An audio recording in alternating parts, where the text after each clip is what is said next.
Hello everyone, this is Dr. Ankit Bharadwaj, Senior Lecturer, Department of Orthodontics and Dentofacial Orthopedics, Surendra Dental College and Research Institute. So the topic we'll be taking today will be distalization, in specific molar distalization. This is one of the various methods of gaining space. The other methods to gain space have already been enumerated by Dr. Enel in her introductory lecture for methods of gaining space. We'll be moving on with molar distalization in specific. So, first of all, let's start with the indications for molar distalization. So, any borderline case which has a good soft tissue profile and has a mild to moderate space discrepancy, which would be somewhere around 3 to 4 millimeters, comes under these types of cases that are indicated for molar distalization. The third molars should be absent in such cases, or the second molars are not erupted yet. The molar relation should be an end-on molar relation.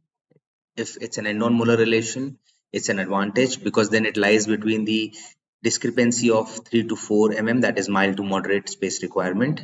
Cases which are less than full cusp class 2 molar relation are better to have. Then we have some class 1 malocclusions which have highly placed canines or impacted canines, or canines are palatally or labially placed. In such cases, there's lack of space for the eruption or for bringing the canine into arch. In such cases, we distalize the molars, we then distalize the premolars, we gain the required space, and then we can bring the above said tooth or the canine into the arch form.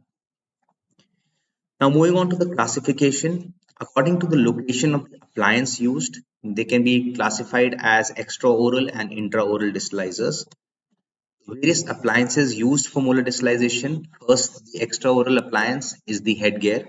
Then moving on to the intraoral appliances, we have the pendulum appliance, the night and stainless steel closed coil springs, the distal jet appliance, K-loop appliance, the Jones jig, magnetic distalizers, Wilson's biometric loop, use of superelastic night arch wires, and Franzulum appliance. First of all, you can see distalization using headgears. Now, headgears are very proficient distalizers. They have an innate advantage of basically having no reciprocal forces that are transmitted to the teeth. These are orthopedic appliances, so as it is, the amount of forces that are used in these appliances are higher than normal appliances. Plus, the innate advantage of no reciprocal forces makes them very, very good distalizers. So the molar movement basically depends on two things. It is the center of resistance of the molar and the magnitude of the force. As you can see here, there are three kinds of headgears. First is the cervical pull headgear. Then we have the combi pull headgear here. And then we have the occipital pull headgear. So according to the movement that is desired, according to the type of forces that are desired, we can basically choose the type of headgear and then we can use them. Basically, all of them can be used for distalizing because there is one common force and type of force and direction of force in headgears, that is distalization. Then one of the most commonly used method nowadays in fixed orthodontics is night eye open coil springs. Now the night eye open coil spring looks somewhat like this. All right. There are two things that we need to see here. One is the diameter of the spring and one is the lumen of the spring. Now, the diameter of the spring is basically the thickness of this wire that is being used, and the lumen is basically the coil, the distance between the coil, the diameter of the coil. That is the lumen. I would like to brief here that the night eye open coil springs are basically found in three types. That is the mild, medium, and heavy type. All right, light, medium, and heavy type. This here with a diameter of 0.12 inch is of a medium type of night eye open coil spring.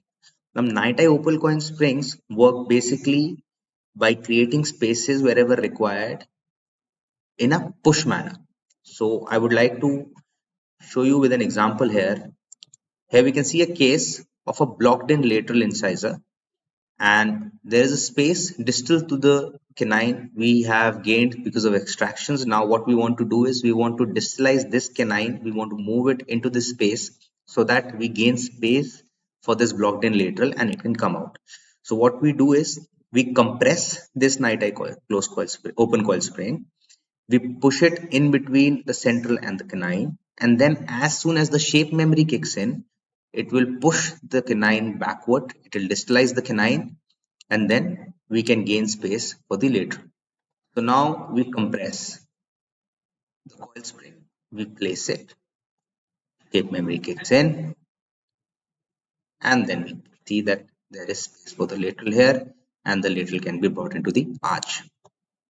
Moving on to one of the most famous appliances for molar distalization. It is called a pendulum appliance. This was given by Dr. Hilgers, and it basically consists of a Nance palatal button made up of acrylic.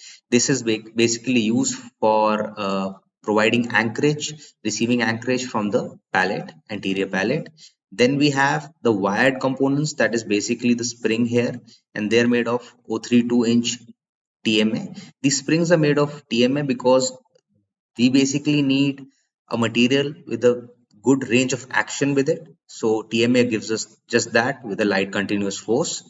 And then the holding part of the appliance, the pillars are the premolars and the molars. So we have the banded premolars and the molars here.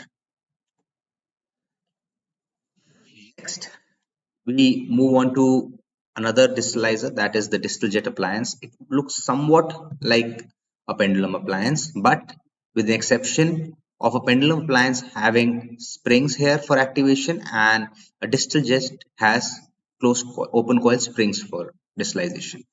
Now, for a pendulum, we activate the springs in such a manner that we get distalization. For a distal jet appliance, basically, these open coil springs are activated. Okay, the sizes are taken up and the appliance is fabricated. And then once it is inserted into the mouth, the open coil springs start kicking in and basically distalization takes place. I would like to explain this with the help of a small video.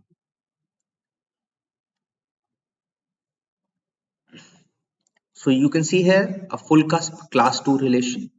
All right, this is a distal jet appliance. The open coil springs can be seen clearly. Once we put the appliance inside the mouth and the distalization force starts kicking in, the molars get distalized, the premolars get little distalized, we get space, and then we can basically use this space to resolve the crowding or whatever we need. And here we can see that the molar relation has also been shifted to a class 1 desirable molar relation. Another appliance used for molar distalization basically in segmental mechanics or segmental orthodontics is a K-loop. The K-loop was given by Dr. Varun Kalra. It is a very, very good appliance used for molar distalization. It is placed between the first premolar and the first molar, and then it pushes the first molar back as it is activated, and we can gain space for distalization. For better understanding, I'll show you how it looks like before being activated outside the mouth. This is once it's fabricated. And then once we activate and push it inside the mouth, this is how it looks like. It will start pushing this molar behind. And if it's a full cusp class 2, it will move on to a full cusp class 1 molar relation once it's corrected.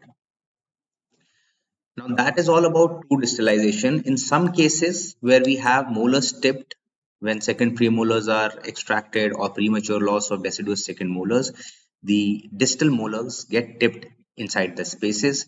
So in those cases, we can use cantilever or uprighting springs, which basically are not true molar distalization, but they're uprighting of molars. But we can gain space with them, and then we can basically distalize the segment that we want to push back into those spaces and relieve the crowding or whatever desired ortho result we want. There's another method that I would like to cover here would be of gaining space, basically, not of distalization. It is a derotation of posteriors. The rotated premolars occupy more space. So derotation basically provides that little space, that their extra space that they're taking up in the arch. So the arch length basically gives us more space, and then fixed appliances with springs or elastic forces basically are used to achieve these spaces for a couple mechanism, and then eventually these spaces can be used for decrowding or fixed orthodontic treatment. Thank you.